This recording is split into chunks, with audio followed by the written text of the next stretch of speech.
All right, everybody. So in this video, I'll be pretty brief. I just was compelled to make it. I want to start off this way. I want to start off like this. So as you're hearing me talk, you're paying close attention. My words are cutting like butter. They're soothing to your ears, and you're enjoying hearing me talk. All right. So this video,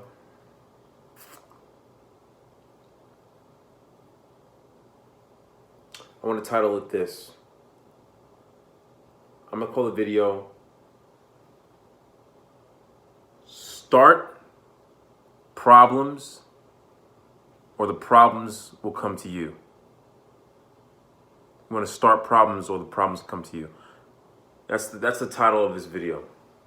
And I want to also add in a few points. Number one, this is not a motivational video. I'm not teaching anything. I'm not teaching you anything. I'm just making a commentary of something that I've learned recently or something that I'm just happen to be thinking about today on the 20th or the 21st at 1 in the morning, right? What time is it? All right, it's 12:48. I just happen to be thinking about this. I wouldn't say it's random. I'm reading this book here called Working with the Law by Raymond Holliwell. It's pretty much breaking down the laws outlined in the Bible. So it came out I think in the 60s. It's pretty much the Bible broken down in like just a secular version, and pretty much irons out the general laws of the universe, the universal laws, whatever, right? You don't have to get into that, right? I don't want to hear anybody's opinions on that. But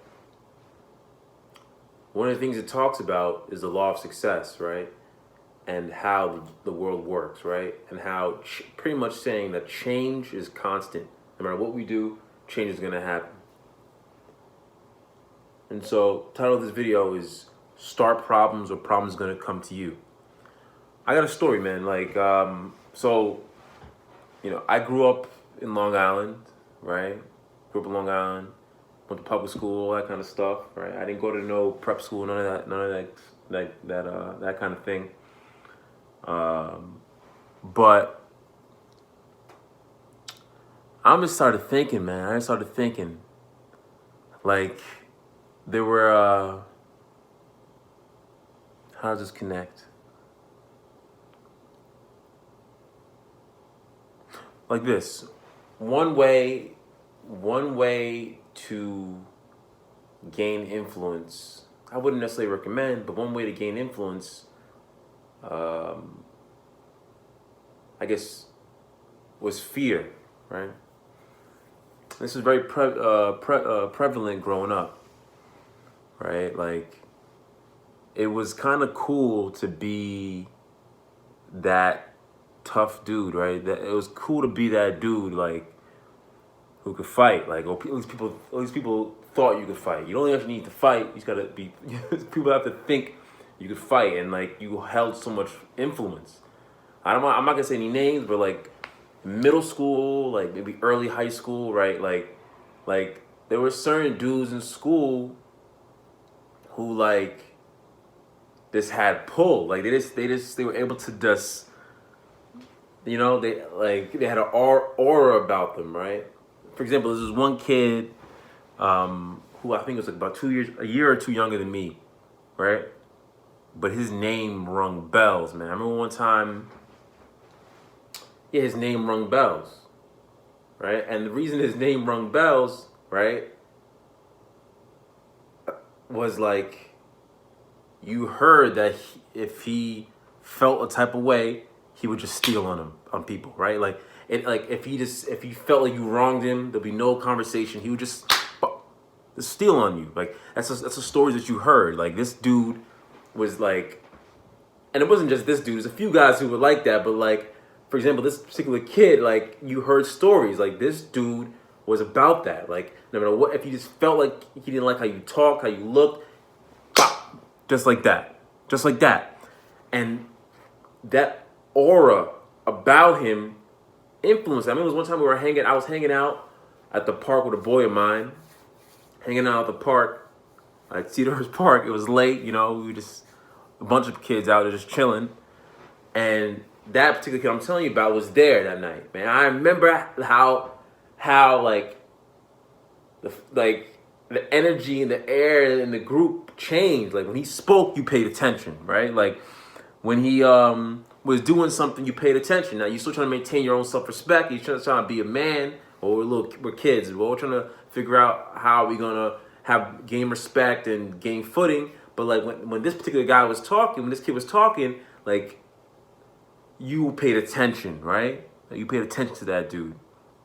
Now I don't know if I would necessarily even copy that, but just things to think about. Like, damn, like he was unpredictable, right? That unpredictability, man, and that ability to just act, like the ability to just do like this act. It created a response to everybody else around him, right? It created fear, right? But that's influence, right? He's able to influence people around him just because of the way he acted, right? Anyway, so in this book, it's the law. It talks about the law of success, right? The law of success, saying that, right? Like you have to, like things are gonna happen, right? You have to make. If you get a feeling in your gut that you need to make a move, or you need to improve this or do this thing or change that, like that feeling in your gut, right? Like that's a good thing. You want to like the world is always changing, and so you always want to constantly be changing and going with the change, right? Going with the change, or if you feel in your gut and you notice something, you make the change before it happens, right? And so I want to title this video. The point of this video I'm trying to make is that you want to swing first, like that kid I grew up with, right? You want to swing first. Swing first. You start problems. If things are going swell, you gotta start a problem. Like something has to happen. Like I'm making videos on the internet. I'm creating problems, right? Like it's not a problem. This is fun, but it's a problem. Like it's something I gotta deal with, right? Like you just gotta do something, or because if you don't, something's gonna happen in your life to where the problem is gonna come to you. That's the video. So you start problems, or the problem's gonna come to you, right? Like you'd rather have a problem that you created versus having a problem that was put upon you. And that's it, man. That's that. I'm out, man. So the book is Raymond Holliwell, Working with the Law. Yeah, that was just a good point I wanted to share. Peace.